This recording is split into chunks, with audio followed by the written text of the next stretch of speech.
Hello, I'm Dr. Marianne Teitelbaum, and today we're going to talk about Alzheimer's. Now, Alzheimer's is a progressive disease where both the brain cell connections and the brain cells themselves degenerate and die, eventually destroying memory and other important brain functions. Now, Alzheimer's is the sixth leading cause of death in the United States. More than 90 million Americans are genetically predisposed to the disease.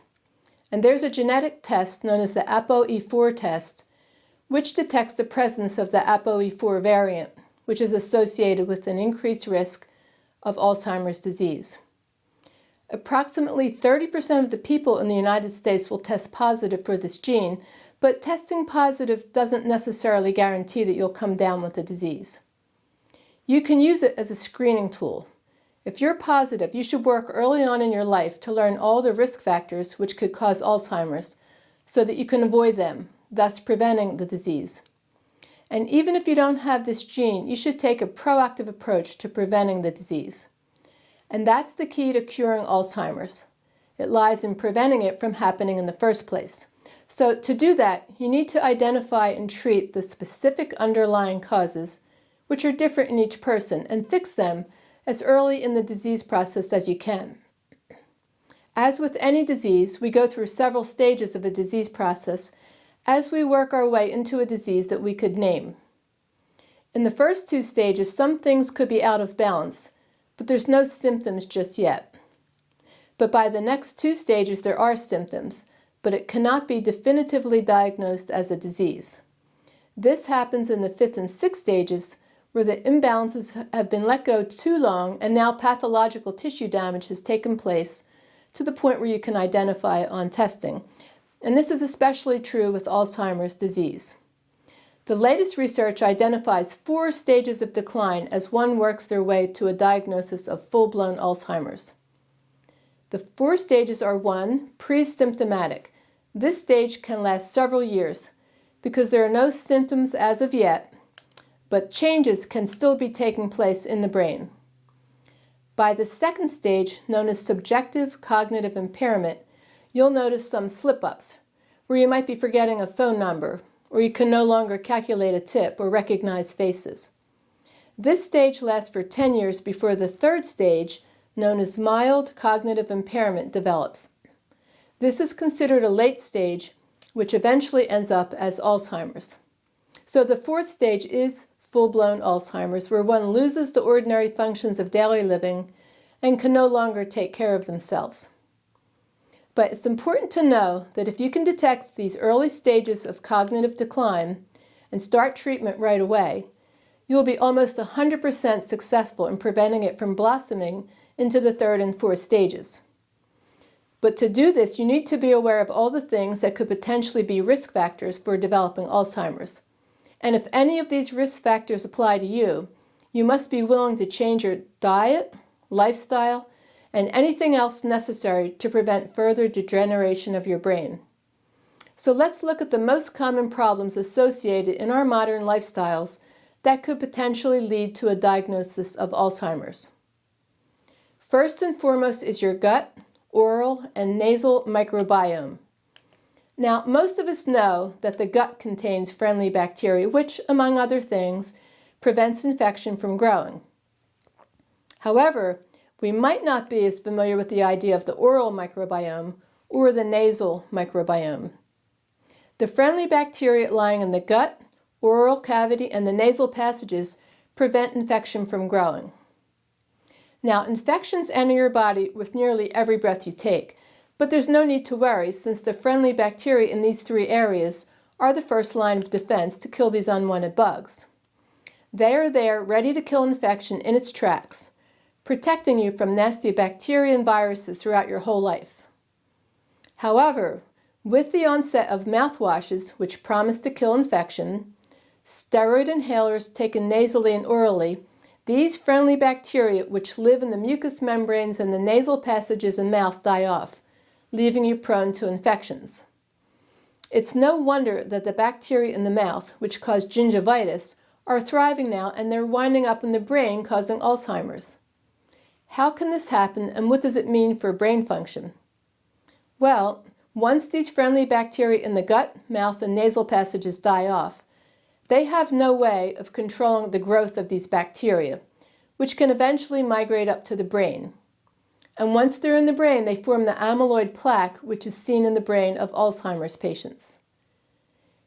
E. coli is one of the most common infections which can overgrow in the gut, and it too, like gingivitis bacteria, can create plaque. And it forms it as a way to protect itself from being killed. The problem is these sticky amyloid plaque fibers can migrate out of the gut, absorb into the bloodstream, travel to the brain, and then choke out the normal brain cells, causing them to die off and lose their synaptic connections and their ability to send nerve impulses. So please don't use mouthwashes, which kill infection in the mouth, because they'll also kill off all your friendly bacteria, which should be living in there.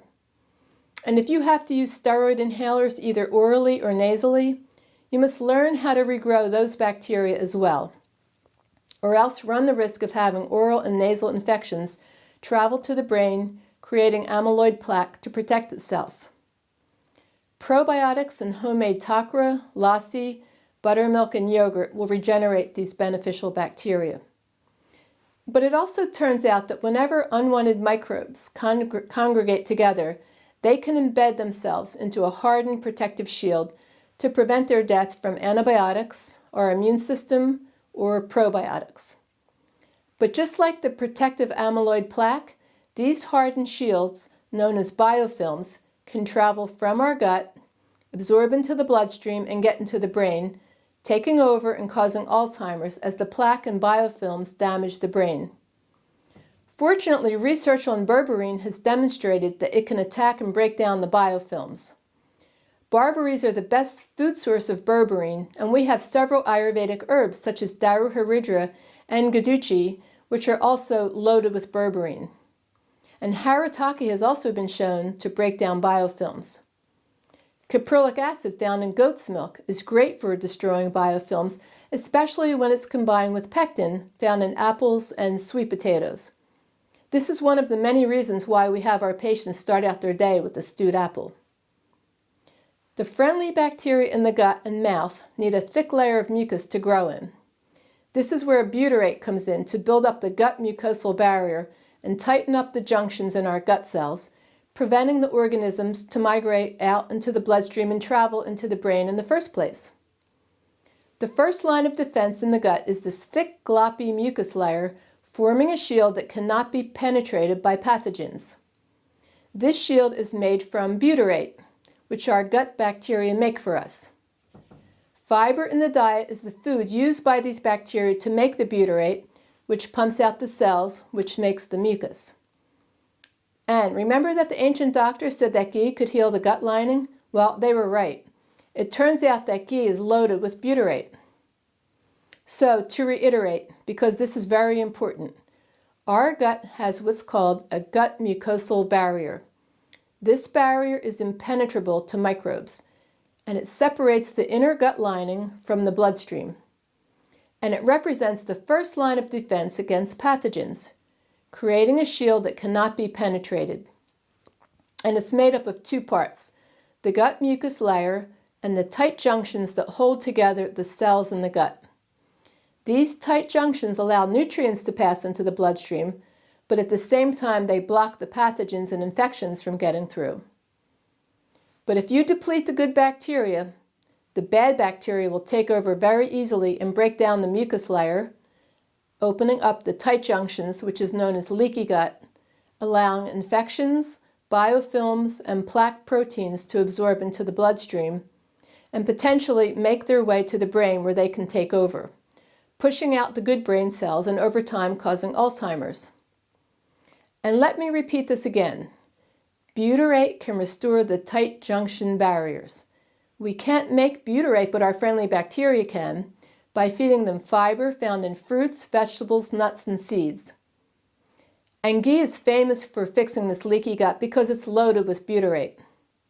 And the cultured ghee we recommend to our patients, which is the gold standard for ghee production, contains even more butyrate than regular ghee.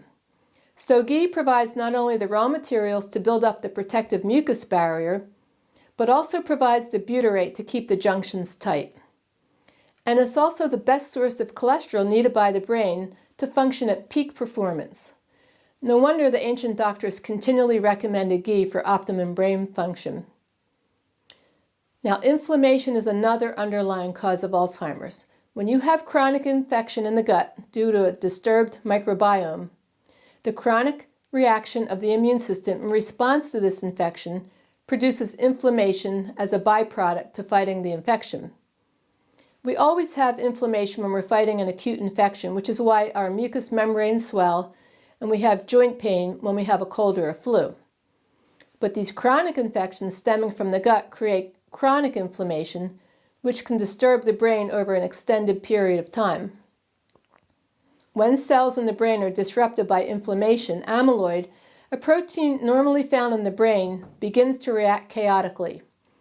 This chaos results in the creation of beta amyloid, a protein that's toxic to brain cells.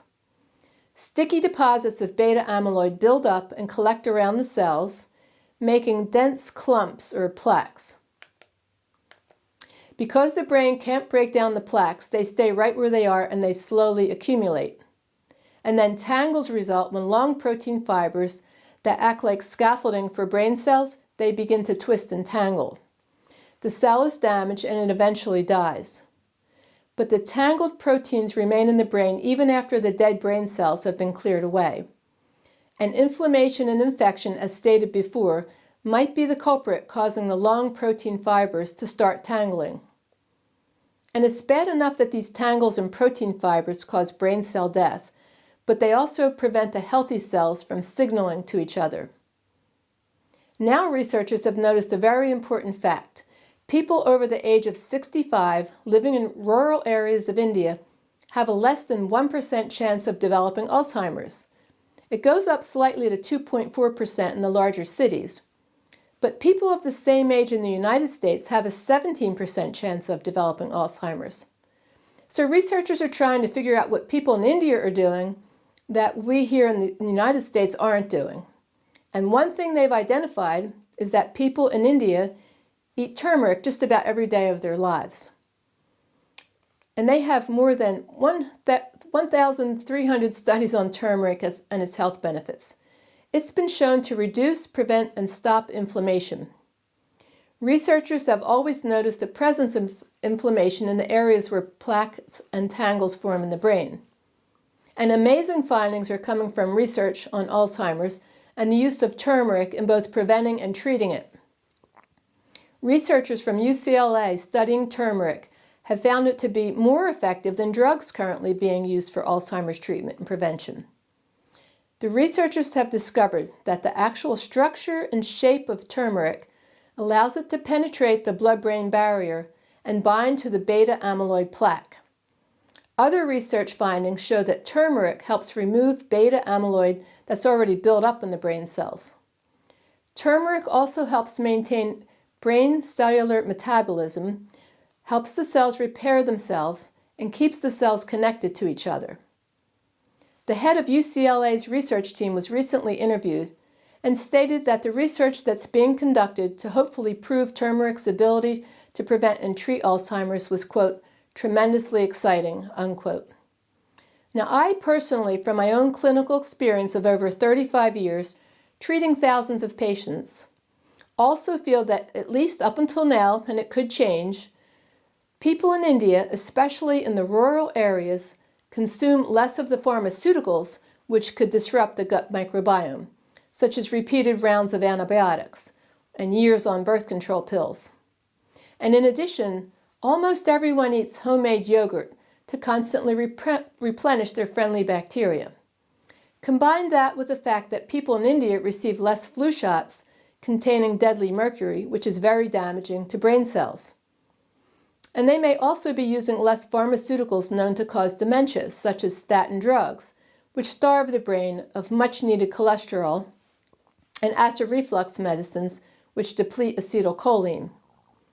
And one other important factor, people in India consume ghee, and especially in the rural areas, the cultured ghee is still made, which is probably the most nourishing food for the brain. Next, Proper blood flow is also important to prevent Alzheimer's. So it's important to keep moving and exercising as you age to ensure a good supply of blood to the brain at all times. And of course, we all know how toxins can contribute to Alzheimer's. This is because those 80,000 chemicals which we've allowed into our environment have an affinity for the fat tissue, which means that when you use those nasty skincare products, or live in areas with high levels of air pollution, or live around farmers who spray their fields with pesticides, or you take various pharmaceuticals, these chemical toxins love to go directly into all your fat cells.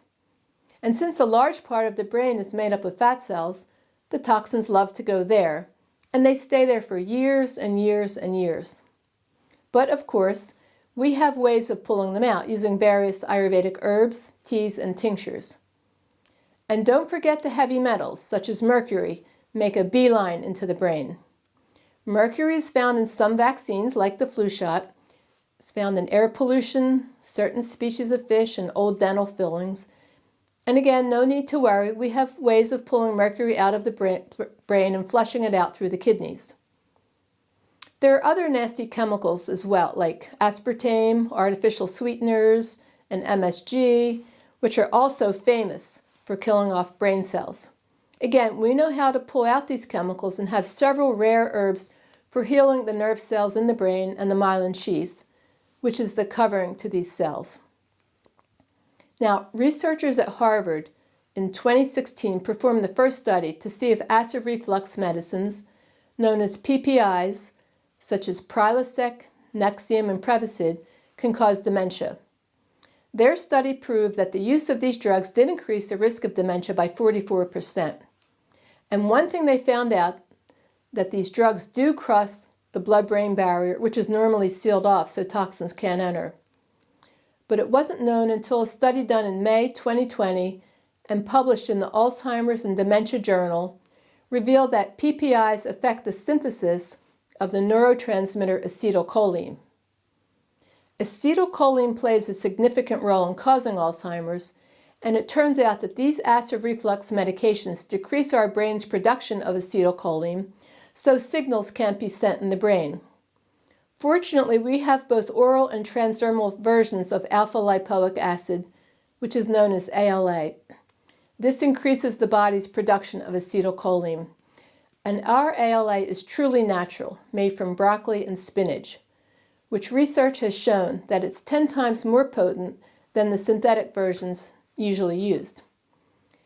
Going on a low-fat diet, one which is devoid of cholesterol, is also a bad idea since the brain needs a constant supply of cholesterol in order to work every day. And the latest research shows that 24% of those on the statin drugs, the drugs that lower cholesterol, which is the food for the brain, developed dementia over an 8-year period of time versus 10% of people who didn't use statin drugs. The cholesterol we recommend in Ayurveda comes from whole milk and ghee, which won't clog the arteries. And here's an important fact. The brain contains fat, and it's the fattiest organ in the body, nearly 60% fat. So this idea of following a low-fat diet is a very dangerous one. The herpes virus has also been implicated as one of the causes of Alzheimer's. This virus lives in our nerve cells, but heat can activate it, which is why we try to keep the liver cool. It turns out that the liver in modern times becomes overheated as all these toxins come through it.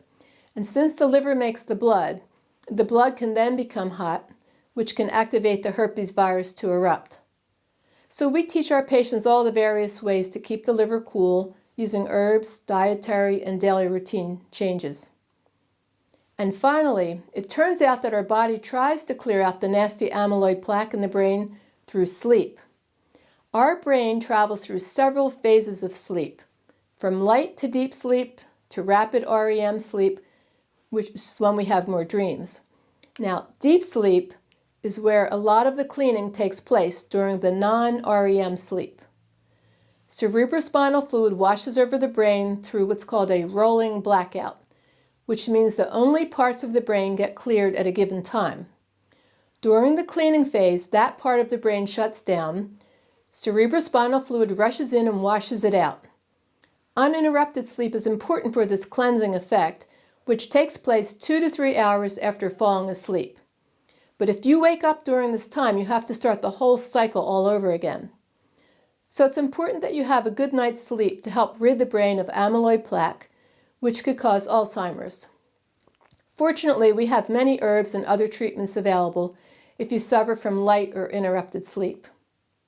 Of course, there are probably many other reasons for the development of Alzheimer's, but through fundamentally changing your diet, bedtime, exposure to sunlight, walking directly on the earth with your shoes off, keeping your toxins and mold exposure low, exercising, having good quality sleep, learning correct detox methods, using targeted herbs which heal the brain and balance the neurotransmitters, and taking good care of your gut, oral, and nasal microbiome, you have an excellent chance of preventing the onset of Alzheimer's, even if you carry the Alzheimer's genes.